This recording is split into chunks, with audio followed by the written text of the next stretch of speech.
នេះជាវីដេអូទី1សម្រាប់ខ្ញុំបងប្អូនអរគ្នាក្នុងការដើរលេងបុណ្យភូមិបងប្អូនបាទសម្រាប់បុណ្យភូមិនេះដែរគឺនៅខាងអង្គរឃុំសក្រាមបាទស្រុកសាប់ឡង់ខេត្តកំពង់ធំបងប្អូនអរគ្នាសង្ឃឹមថា channel របស់ខ្ញុំនឹងមានការមើលច្រើនបងប្អូនអរគ្នាឥឡូវនេះនាំភរិយាដូចជាពួកម៉ាក់មិត្តភ័ក្តិចឹងនាំដើរពុតពងចឹងទៅបងប្អូនអរគ្នាអើយបាទឥឡូវភរិយាខ្ញុំសុំគប់មួយទៀតចាំមើលចង់ដឹងថាគេគប់ត្រូវអត់បងប្អូនអរគ្នាមិនមួយទៀតតាវិញអាចកាប់ទៅខ្ញុំថតឲ្យហ៊ានបើកលេទេបងប្អូនកាលណាបើកលេទៅវាជាប់កូពីចឹងឲ្យហ៊ានបើកទេបងប្អូនបើមានកន្លែងណាខុសឆ្គងអីសូមកម្មការបងប្អូនអរគ្នាចង់ប្រាប់ថានៅបនភូមិនឹងមនុស្សច្រើនបងប្អូនមនុស្សច្រើនហើយក៏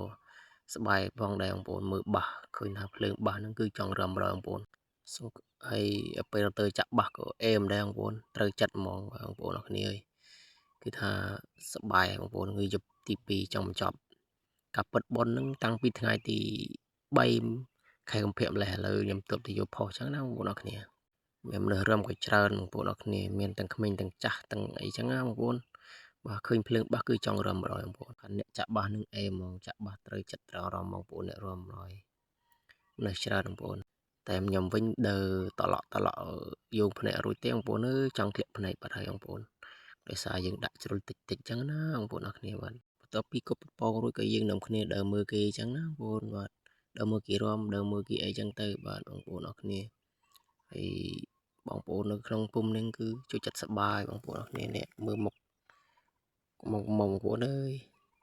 ថតអ្នកទៅជាមួយចឹងណាបងប្អូនមិនមែនកំមុំទេបងប្អូនក៏ពិតមានប្តីអស់ហើយគឺថតលេងចឹងបងប្អូនខ្ញុំជួយចិត្តថតចឹងឯងទោះបីខ្ញុំមិនសូវចេះនិយាយក៏ប៉ុន្តែខ្ញុំចេះថតរៀបរាប់ចឹងណាបងប្អូន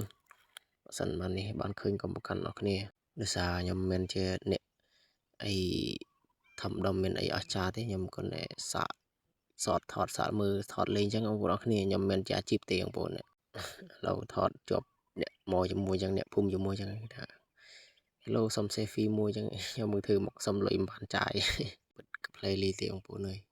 ខ្ញុំនេះស្វឹងយងខ្លួនចង់រួចនេះមើលមានទាំង2អ្នកពាក់មុខពាក់អីចឹងឡាគេសុំ selfie មួយបានអត់ selfie មួយគ្នាប្រហែលអ្នក3នាក់បងប្អូនហើយក៏មានណាមួយមកបណ្ណាក្រទៀតសុំ selfie មួយដែរមើលចឹងអត់3ទេរឿង selfie ខ្ញុំអោយបាន